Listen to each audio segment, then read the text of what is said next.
My name is Jennifer Oliver O'Connell. I'm one of the co-chairs of the event, Career Camp LA. I also run a group here at this church on Tuesday afternoons called Tuesdays with Transitioners. And it is for job seekers, people who are looking for work, or people who are just looking to get out of the career that they're in and move on to something else. And I have speakers like the fabulous Susan Baker. I don't know if you've gotten her entrepreneur session, but I've had her speak at the group. We come for support, even have a light lunch, and so you get fed. But it's part of it is support, but part of it is also practical resources, because a lot of people who are either got laid off or are starting out in the new job search, searching for work now is different than what it was even 2 years ago, let alone 5, 10 years ago. And so a lot of what we do in the group is also getting you up to speed on this is how you look for a job in this environment. Yes. What time are those on Tuesdays, please? It's every Tuesday from noon to 2. Oh, okay, thank you. From noon to 2. And I'll talk a little bit more about that at the end as well, and have the website up. We do have a website that you get signed up on. So I'll have new information about that at the end. We're also going to break actually at 1:45, which I can talk about it quickly. I had to do that before. Because we have Frozen Crush, which is one of our sponsors, and they're bringing ice treats for you. So I don't want you to miss out on that. So we're going to break a little bit early, but that's fine. If you have any questions further, you can always just grab me in there while you're getting your frozen treat and talk to me about it. So my topic is about rethinking, refocusing, and reinventing, or rethink, refocus, and reinvent. And as I was saying earlier, this is someone else's laptop, so I'm trying to figure it out. There we go. Got it. When you've lost your job, or even if you're in a career that you don't want to be in, the first thing you really have to do is take the time to think about, do I really want to stay in the same industry? There are some industries that are dying. They're going away. They don't exist anymore. In the Tuesday group a few weeks ago, I posted a link about obsolete jobs. Anybody remember a copy person at their office? A stenographer?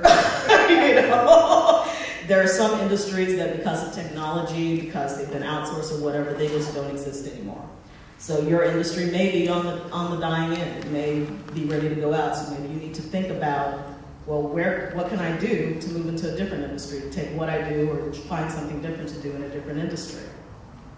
And also, do I have the necessary skills? If what I have now, can it transfer to something else, or do I need to retrain myself? Maybe this is a good time for me to go back to school when I needed to, or take those classes. And with the economy and with everything going on, they're offering a lot of discounts and opportunities for people to retrain themselves. So it may be a good opportunity to do that as well. But most of all, in terms of rethinking, you have to think about it in terms of it is a transition.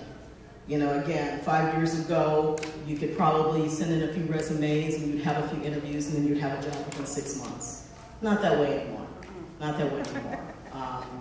And we don't know how long it's going to last, but that doesn't mean that the jobs aren't out there, and it doesn't mean that you're no longer marketable and that you can't get yourself up to speed about it. But it does require a plan. It requires more planning than it ever did in the past.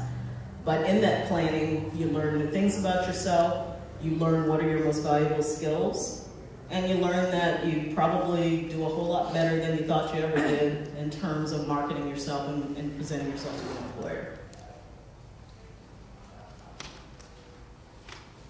So the first thing in terms of the rethinking phase is you find people who can help you. This is not Lone Ranger time. And a lot of people who come into the Tuesday group come after maybe 4 months, 6 months, even a year of unemployment. And they're like, okay, I finally need to try something. I need some help. Don't be that way. If you just lost your job, plug yourself into a group somewhere. Find a networking group. There are lots out there. Find people to help and support you. Ask friends. Start getting yourself up to speed on some of the job boards or some of the social media, and we'll talk about that in greater detail. But yeah, definitely you need support. Don't go this alone. Whether you go to the Tuesday group or whether you go to, there's a Monday night group at Shepherd of the Hills, There's pink slip mixers once a month. If you go to those things, find yourself a group to get plugged into where you've got regular contact with people where you're interacting. Because this is not something you do alone, and you need the encouragement. Because again, this is a different time and a different market. You need to not feel like I'm the only one who's going through this, because you aren't. Take advantage of resume and career helps and enhancements. On the back table, I have just lots of listings of sites, as well as on the Tuesday sites, there's a resource page. There's a website called I Lost My Job. There's another one, Interns Over 40, which is kind of a deceptive title, but it's basically a website for the older worker. You know, any of you here past 40? You know, and especially in Los Angeles, there is age discrimination. They are, you know, targeting toward younger people as opposed to older people. So this website assists you as an older worker. How do you present yourself? What do you need to do to make yourself more marketable and give yourself an edge over your younger competition? So take advantage of those helps and those enhancements. Maybe some of you want to hire a career counselor or coach. Danielle Bruin, Living Careers, she's a career counselor. Susan is a kind of a life coach, inspirational person who can help you get started in your own business or give you the inspiration to do something that you've never done before. So those helps are out there, those people are out there. Maybe you need, I think I had one person actually come up to me and say, you know, I need somebody to kind of hold my hand. And that's okay. There's absolutely nothing wrong with that. If you need that, they're out there, and it's worth taking advantage of it. And of course, don't discount those former coworkers, and depending on how you left your job, sometimes that can be a shameful thing, and you know, sometimes people can be iffy, but take advantage of your former coworkers. Take advantage of your friends. Quiz them about, okay, why do you do what you do? And what makes, you know, what makes you stay at your job, or how do you do what you do? How do I get into your industry if you want to move into a different industry? Take advantage of the people around you, because it's about networking and it's about the resources that are going to help you find a new career. It's not just about, okay, I'm going to send a resume, somebody's going to see it and think I'm fabulous. A lot of times it is that 6 degrees of separation. They know someone who knows someone, and you slot right in, and there you go. A few people from our group, that's what happened to them. They went to this meeting, or they met this person, who turned them on to this person, who sent in their resume, and bada bang, bada boom, they had a job. So again, it does happen, but it requires a rethinking. It requires you changing your mindset about how you're searching for work or a new career. So what's some further steps I can give you in terms of rethinking? The first thing you need to do is start quantifying your transferable skills. Well, what does that mean? If you've been a secretary for 25 years of your life, and then suddenly you're out of work and nobody wants a secretary that got paid a high-end salary, they'd rather get a younger person who knows all the neat software and all that stuff. But really, you weren't just a secretary. You probably ran errands, you're probably a chief cook and bottle watcher, you probably did some bookkeeping. How many software programs do I know? These are things you need to sit down, and I know it's sometimes very hard to do that, because it's like, well, I did this. Well, you didn't just do this. What kind of skill was required for you to get that done? Sit down and think about it and quantify it. You know, if you need to do a list, are you good with numbers? You know, were you fabulous? Your boss was so happy that you balanced his checkbook all the time. Are you fabulous with numbers? And you never thought you were fabulous with numbers because, hey, I was just a secretary. But you may very well be a numbers person who can move it into a field where that's necessary. Are you a good written or verbal communicator? A lot of the work that I've gotten, I'm a writer by degree, as well as, you know, my application has always been writing, even though I worked in the legal field. But 3/4 of the jobs that I've gotten in the legal field had to do with the fact that I'm a good written and verbal communicator. They appreciate people who can communicate well, because lawyers cannot. And they appreciate people who, you know, can just get it done quickly. And so I was very good at those things. And those skills can transfer anywhere. So writing, good written and verbal skills can translate anywhere. And in fact, they're very high on the list of transferable skills. Computer and software skills. In this day and age, really, you need at least the basics. And if you have an exceptional gift of learning or knowing software, there are jobs out there in and outside of your industry for you. Public speaking. You may be there's someone in our group who, he loves talking. He's a wonderful talker and he's a wonderful networker. And he has gotten people to come to this event. He's gotten people to come to the Tuesday group. He's a wonderful public person. And so if you're that type of person, think about that. Do you like being around people? Do you like working with people? That's a transferable skill. That's a skill that can go and take you a whole lot of places. Mind mapping is something that I'm also part of a group called New Media Mastermind, which is also spearheaded by Douglas Welch. And we talk about ways that we can make ourselves more marketable on social media and use social media toward our ends. And one of the things we talked about in one of our sessions was mind mapping. And what that is you take those ideas and you start kind of bubbling them out. Okay, so what are all my transferable skills? So say I'm a good written communicator. Okay, I'm a good people person. And getting those sub-skills that go under that.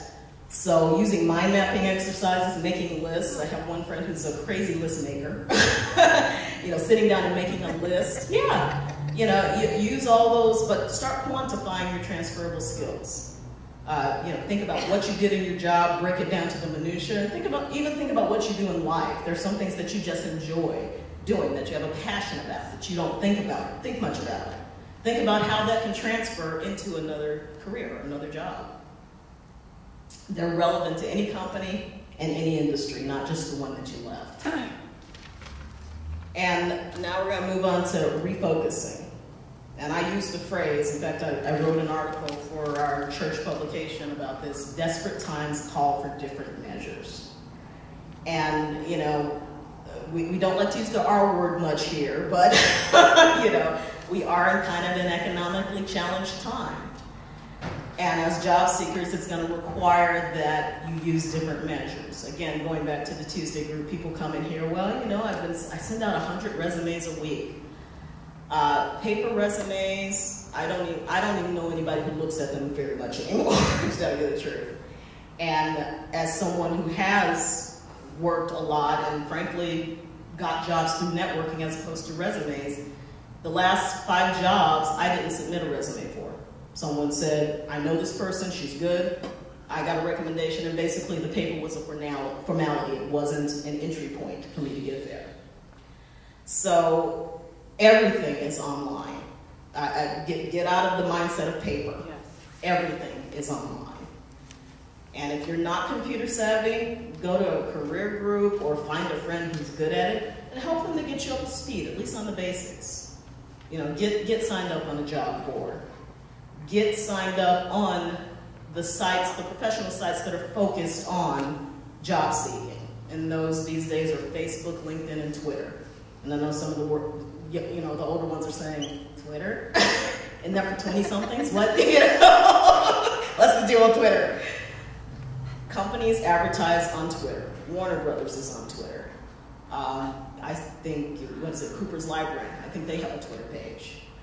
They are starting to recognize that, why should I pay a paper to advertise for me? Why should I pay Monster.com to post my jobs when the people are out on these social sites and the quality people we want are out on these sites? So let's start advertising on these sites. It costs us absolutely nothing, and we can find the types of people that we want.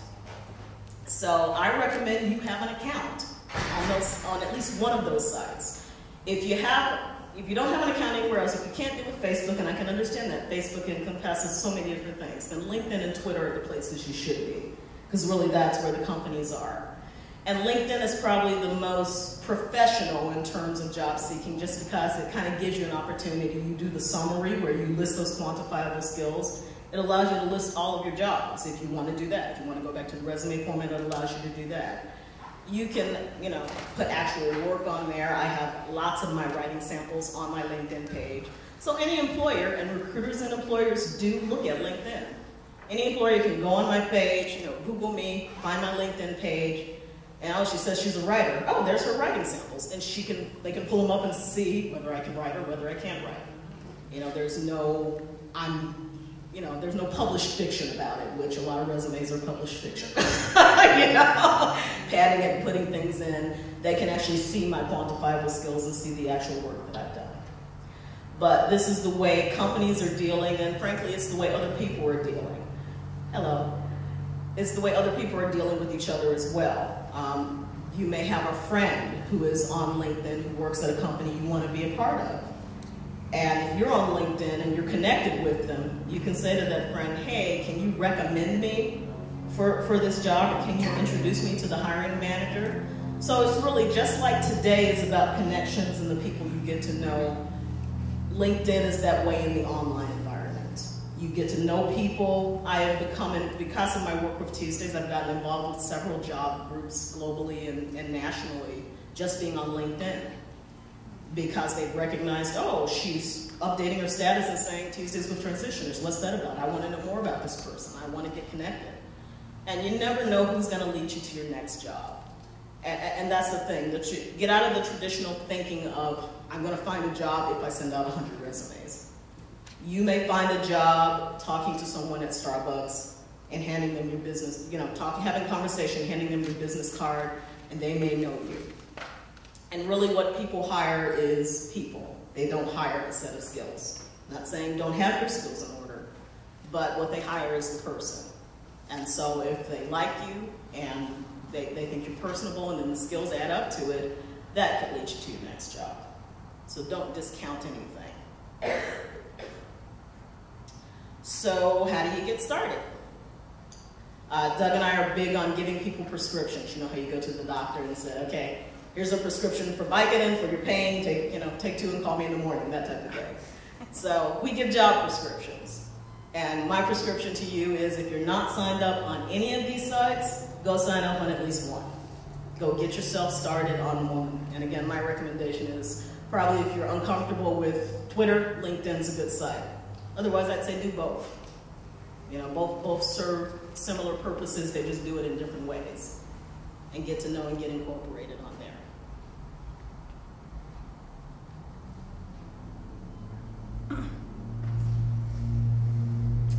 And now we're going to get to the reinvention part. And unfortunately, another person who's part of our new media mastermind group, her name is Tracy Patton, she was going to come in and talk a little bit about her reinvention. She runs a website called Sizzle in the Middle.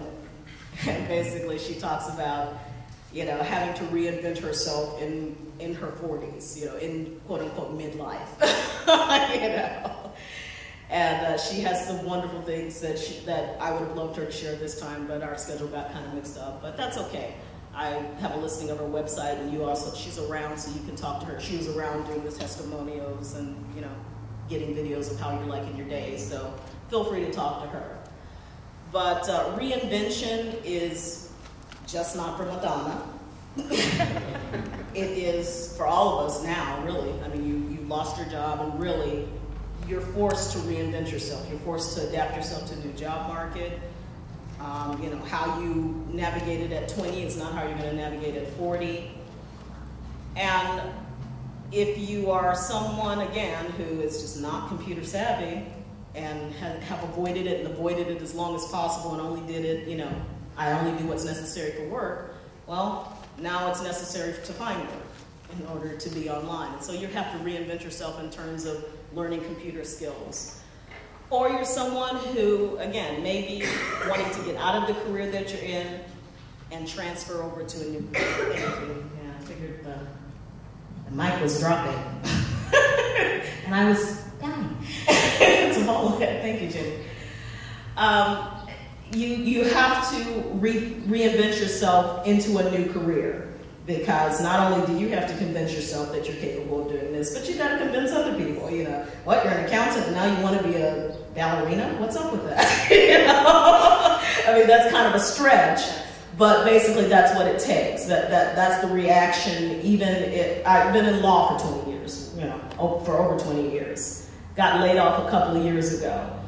But that's the reaction of immediately people, oh, well, let me tell you about this law position. And it's like, no, I'm interested in X. Well, why? I mean, and the reaction you'll sometimes get from employers or people who you're interested in transitioning into in that different career. So you have to be someone who can convince them, okay, I am interested in reinventing myself, and this is why. And this is why I would be capable of doing this. So, you may want to change to a different career. You want to pursue a passion that I've always had a passion for people work, I wanted to be a social worker, but accounting pays the bills. How do I get into social work, or how do I get into the helping professions? So that's going to require your reinvention. So how do you reinvent? Well, a big start is building an online presence. In our Tuesday group, we talked about a digital footprint, which is basically what's on you online. Like these swirls and circles on your fingerprint are distinctive to you. What's online that's distinctive to you? If you Google Jennifer Oliver O'Connell, you're going to see a lot of hits that have to do with LinkedIn, that have to do with Tuesdays with Transitioners. I also write for a news magazine called Examiner.com. You're going to see those things. I have quite a big digital footprint, and I plan to keep it that way. I did a lot of things to build that. But some people, there's something about you online somewhere, whether you like it or not. So the purpose behind that is you start controlling it. You start manipulating it so that it says what you want it to say. Yes, ma'am? How do you separate your professional digital footprint from your personal digital footprint? Or does it matter? I don't think it matters, just because they are really merging a whole lot. And in terms of, personal stuff, like say Facebook, anything you really, in terms of personal, if it's, like Doug says, if it's debauched or, or drunken, you probably don't want to put it online. You don't want those parties of you in Cabo, posted on YouTube. So even in terms of the personal, you need to make sure that you control as much as possible what gets on there. And the way you control that is by Googling your name, Googling yourself, seeing what comes up. And if there's stuff on there that's like, I don't like that or I don't want that, you can work to get it off. Or you can promote it or demote it so that it has less importance. And what also helps to keep the not so spectacular stuff or stuff that you're not that keen about on the bottom is also that you constantly keep updating, because it's always indexing, it's always finding you. So the more you do online, the more that you do make public in terms of how you want to be seen, that's what's going to show up. And generally people, I would say people look at the 5 or 10 hits that they initially get, if they even go as far as 10, and after that they pay absolutely no attention to it. So if you've got 5 to 7 good hits and don't have a whole lot of bad hits, I wouldn't necessarily worry about it. But I think they just get morphed now. So the importance is less about how do I separate my professional and personal, and more about how do I control it so that it presents what I want it to present. Does that answer your question? Yes, ma'am. So to find out if there is anything on you, Google your name, and there are several search engines. There's Google, there's Bing, there's Yahoo. There's a bunch of them out there, but the main one is Google, and they seem to be the most, I should say, adept at pulling information about people. Type in your name, do it in quotes. So do a quotation mark, Jennifer Oliver O'Connell, and then another quotation mark, because otherwise you'll pull in, the first hits will pull in other people, it'll pull in Sam Oliver as opposed to just Jennifer Oliver, that type of thing. So put your name in quotes, Google it, and then see what comes up. Maybe nothing, maybe people search. It's scary, but it's also necessary. Again, I encourage my people, you're out there already, whether you like it or not. You might as well take control and management of what's out there. And that's the way you do that. That's the way you do it, is finding out what's there about you, and then start building a presence so that what you want out there is getting pulled up by other people. And a great way of doing that is blogging. And what's blogging? It's a weblog. It's basically like a journal, but it's online. And you may be a subject, again, to go to accounting. I happen to know a lot of accountants and respect some good accountants. I love my accountant. My accountant's the bomb. He should be blogging because he's real smart. And he gives, he finds all these tips. He's not, he's moral, and he doesn't give me stuff that's illegal, but tips and ways to circumvent or to get this, or, you can delay it. He's just a smart man, been in the industry a long time. But someone like him could start a blog and start little tax tips. Or how do you want to, do you want to start your business? Here are the tax ramifications to starting your own business. So you may be an expert. You may be someone who knows how to bake. You're not a baker, but you know how to bake. Everybody at your church socials or at your clubs loves your baking. You can start blogging about baking. I actually recently started a food blog called Miss Foodie Patootie, because I basically was just posting my dinners on Facebook, and I'd say I'm having this. People were like, oh, I want the recipe. Oh, you need to start a blog. So I was like, okay, why not? I'll start a food blog. So and I've gotten hits. I got a hit from China recently. Someone in Japan wanted me to write a recipe for their site. But that's how you start building an online presence, and that's how you start connecting with other people to influence and help you in your reinvention. Because you never know. Doug often says the person who's the expert is the one person that knows one thing more than the next person. You may be an expert in your field and you don't know it until you start writing about it. Or again, it may just be something you're passionate about. I mean, food is just something I'm passionate about. I'm not interested in being the next, Iron Chef or getting hired at a food store. People are like, well, why don't you become a chef? I don't want to cook for other people for a living. I just like cooking for fun. And so I blog about it. So start getting your online presence out there, establishing yourself, but do it with intentionality. If it's something toward a new career and you know you're an expert at it, then start writing about it. Another good way of doing that is on these sites, on the Tuesday site, on the LinkedIn site. There's opportunities that you can comment in groups and give advice in groups. Again, I've gotten connections through that where I made a comment on some of the groups that I'm in and people want to connect with me. People are interested in knowing what I know or knowing more of what I know. So again, start getting yourself out there. And those comments are also aggregated by Google and show you as a subject matter expert on something. Yes, ma'am? I'm sorry to interrupt you, but is blogging just on Facebook? Isn't it just for little kids to... No, not at all. Not at all. Again, blogging is more like a journal. Like you have a paper journal and you're writing down your thoughts or opinions or an idea or that list. Seriously. I got an idea for one of my talks from a list someone published online. It was nothing but a list. But it gave me a great idea about a talk to have in the Tuesday group. So that is what blogging is. It's not for young people, it's for everybody. And you can do it, you don't have to be on Facebook. Okay. There are programs, there's Blogger, there's WordPress that give you a free site. They do the thing, basically all you do is type in your text, publish it, and it's out there. Wow. Yes, ma'am. I just wanted to say to your point, blogging can take you into the stratosphere. The movie Julia. Yes. Julia. Good example. She just started writing down her experience going through Julia Child's book. Yeah. And then someone made a book out of it, someone made a movie out of it, and she never meant to become famous. Exactly. She just wanted to find relevance and meaning because she was in a dead-end job. And she was looking to find relevance and meaning and ended up finding a career and royalties in a movie with Meryl Streep. Hello. So yeah, that's a huge example. Another example is there's a blog called What White People Like. My offense to if any white people are offended. I'm not, I don't mean anything by it, but it's a very funny tongue-in-cheek blog. And he just started, and it's really hilarious. And he just started it again on a whim. Someone offered him a publishing contract. Actually, the book came out like a year ago or 2 years ago. He published all his blog posts, and now he's in Borders and Barnes and Noble.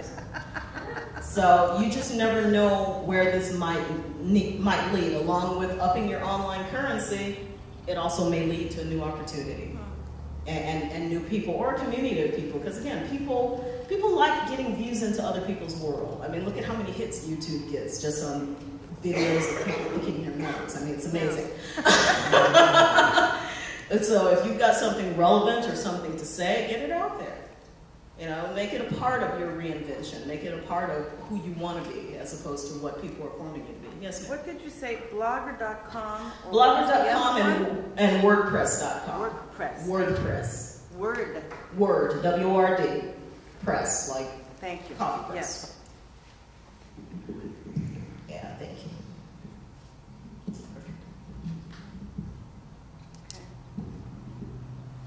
And I always say, I got this from, went through therapy for a number of years, and this is one of the things I always remember from the therapist. Attract what you wish to become. Yeah. I don't know if Deepak Chopra or somebody said it, but I attribute it to her.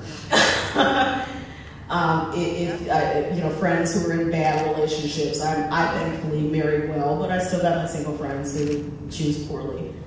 And I always tell them, if you're, well, what are you putting out that you're attracting these leeches or these, people who you shouldn't be attracting? Start changing something so that you can attract what you want to become. If you want a good relationship, well, what do you have to put out? What about you do you have to alter or change? Sometimes it has nothing to do with that, but it's something to think about and consider.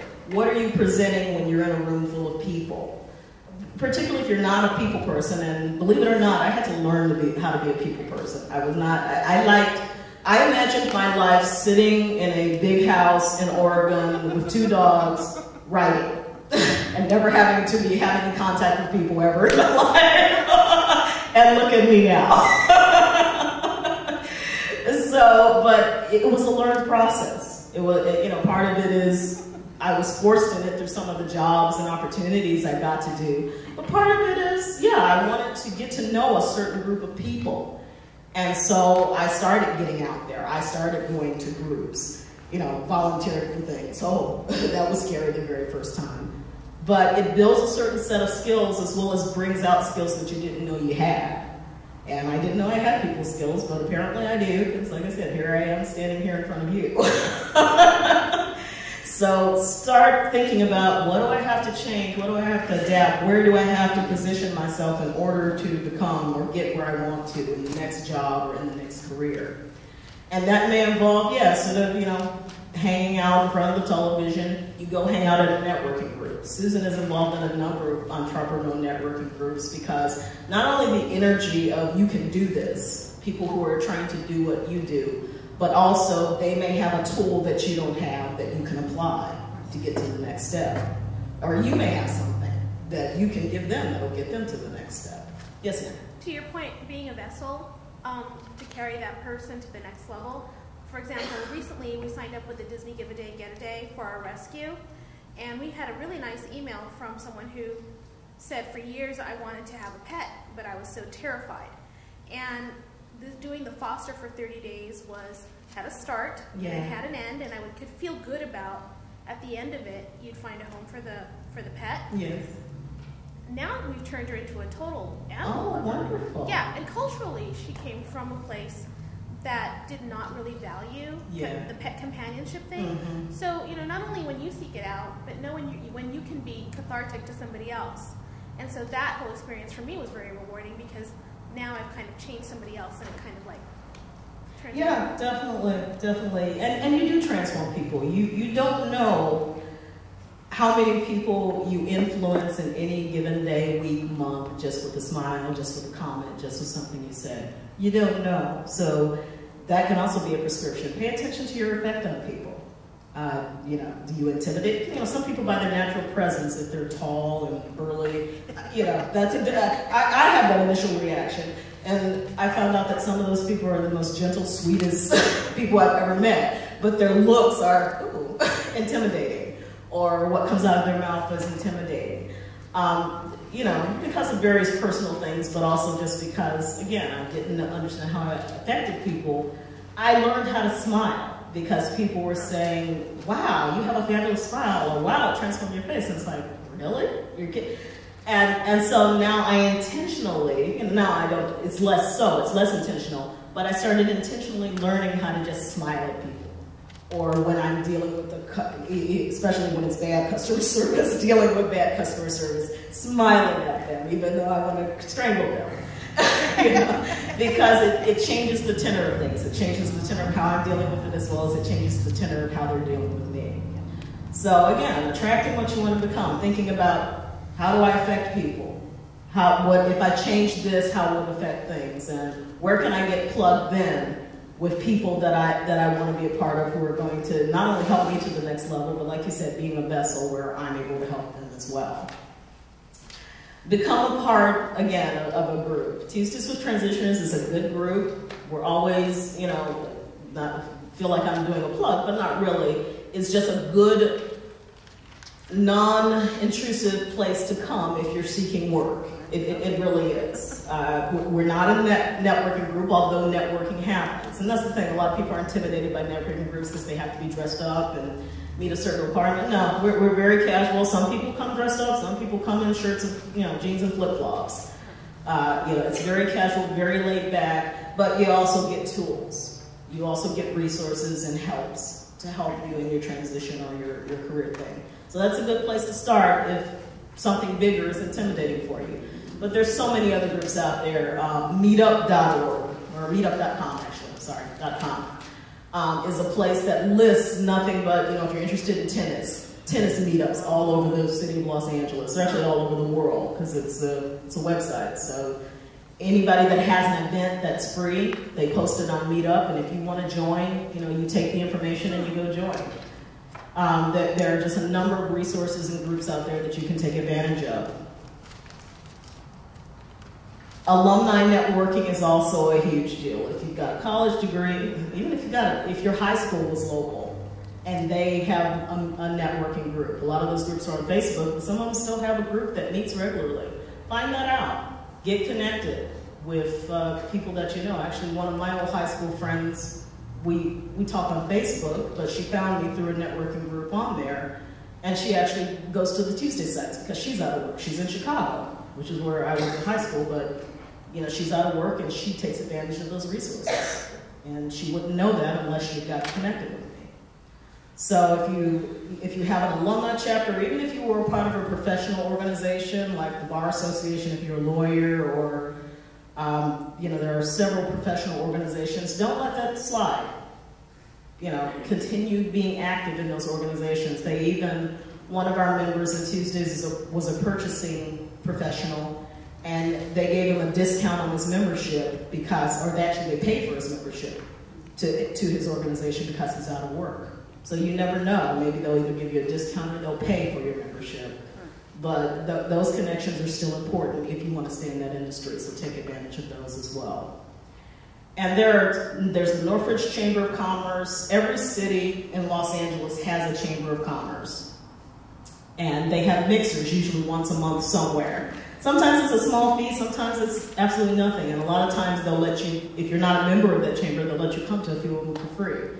Take advantage of those. I found work through that, just going to a Chamber of Commerce mixer and interacting with people. And actually gotten a couple of jobs, so take advantage of that avenue. And obviously, I'm sure many of you have done job fairs. They still hold a place. If you're able to go to one to interact and network, take advantage of that. In terms of going back to reinvention, research, again, it's going to take work, different work than what it used to be to find a job. So I would say research the industry that you want to be in, or even keep researching the industry if you want to stay in the industry. If you'd like to be a secretary and you want to still be a secretary, research what it takes these days. Again, there are blogs, there are publications, there are things out there that give you tips on what the new job market looks like or what this office might look like. I think it's called Employer Meetup, but don't quote me on that. There's actually a group or Employees Speak Out. There's actually a group that basically they either snark on their employers, without mentioning names, of course, because that's liability. But they either snark on their employers or they tell you what they like about their employers. So that's a good way to research a company that you may be interested in. Go to their website, but also go to that site and Google that company and see what comes up about them. Generally companies are also kind of good about purging that stuff, but certain things eke out. What was that stuff? Again, it's called Employees Speak Out, or Employers, something like that. Actually, the person who told me about it is here, so I'm going to grab her and get the exact site. Give it to you. Thank you. Again, take advantage of your resources. Another good way in terms of reinvention is doing a 15 to 30-minute informational interview with someone. And what that is taking your friend out to lunch. Say you want to be a writer, and your friend is a writer, and you're interested in becoming a better writer, or interested in knowing, well, how do you write? go take them out to lunch and just ask questions. People love talking about themselves. They love talking, especially if they're good at their job or they like their job. They love talking about it. So quiz them about what makes them successful. Again, it kind of goes back to that attract what you want to become. You know, if I wanted to be Warren Buffett or know what makes Warren Buffett tick, I would go read his blog and possible, you know, I actually had a friend who, from one of the networking groups that I'm involved in, who paid money to go to a seminar that, you know, of course it was a lot of money, but she made that investment. She wanted to connect with that type of mindset. So, you know, you don't have to go that high level. You can just go with someone that you admire or that you know and you like the way they tick. Sit down with them and find out, how do you do what you do? What makes you tick? And take, you know, what they have and what they do and apply it to what you want to do. I have a question. How do you do an informational interview with, like, somebody that works at a company that you want to work at? Or that kind of thing, because they say you could do, instead of going for an interview, go for an information interview. What questions do you ask and how would it go? I would, if you can connect via email, like LinkedIn again and Twitter are very informal second and third degree places where you can ask someone a question or query someone and they won't be offended and they'll respond back. That's kind of the beauty of all the social media thing. It's kind of broken down some barriers. So obviously the first thing is connect to see if they're interested in doing that. And then again, asking things about what do you do, what steps do you think are necessary in you doing it, what's your mindset, you know, things that concern you. Me, I hate office politics, so I'd ask questions about, so how do you deal with office politics? What steps do you take to not get wrapped up in it or to be able to do your job or to circumvent them? I didn't quiz someone on that point, but I was contracting at a place, and this woman was very good. She's another black female, and she is very good at circumventing a lot of things. And so I observed her at work, and I was like, she does that instead of doing this. I would do this, but she does that. And so I watched and learned from her. So you could do a kind of watch and learn in terms of a question and say, you know, if you encountered this situation, how would you handle it? Or if you encountered this circumstance, how would you do it? You know, it's got this, everybody was wearing these little bracelets for a number of years. What would Jesus do? You know, so, you know, what would this person do in that situation and applying it? So that's a good way of doing an informal informational interview is, how would you handle this situation? How would you apply yourself to this situation being in your role? Or even if I wanted to do what you want to do, if I wanted to do what you do, how do I do that? What tips can you give me to get there? Does that answer your question? Okay. And I'm big on volunteering or interning. You know, it's amazing, again, one, because it builds your self-esteem. It keeps you focused on something, a goal, a motivation. It expands your world, as this young lady pointed out. It changed someone's world to volunteer to take care of a dog. Yes? We recently had someone volunteer, and she wants to start a nonprofit. Oh, awesome. So, you know, she's giving me her time for free, and she's helping me at an event. And while we're putting things away or getting ready to set up for the next thing, she's picking my brain. And she came well armed with questions, maybe not written down, but in her mind. Mm-hmm. And I felt like I was being interviewed by a reporter, and I actually applauded her for having done her homework, because she came with very pinpointed things that she wanted out of the session. So, yes, she wasn't being paid monetarily for her time, but I was giving her everything I could to help her get to her next level. So there was a transaction there, perhaps not monetizing it, but it was definitely a two-way street. So volunteering isn't always just what I'm giving to you, but come armed with things that you want out of the experience as well, I think. Yeah, very, very good point. Very good point. You know, me facilitating this group, it's all volunteer, but it was totally an accidental thing. You know, I had lost my job. We wanted to do something to the church here, wanted to do something to respond to the community and respond to this, and I just came with suggestions and questions, and someone said, well, would you like to lead it? Okay. But look what it's morphed into. Now I'm doing this. Again, something that is how I met Douglas Welch. She actually came to speak at our group. And next we're doing a career camp. If you had told me a year ago I would be doing this, I would have said, oh, shut up. No, I don't believe you. You never know where volunteer opportunity might lead, as well as, again, it keeps building your self-esteem, it expands you, gives you something to focus in throughout the day, as opposed to, oh God, I have to look for a job. You feel like you're fulfilling a purpose, you feel like you're doing things.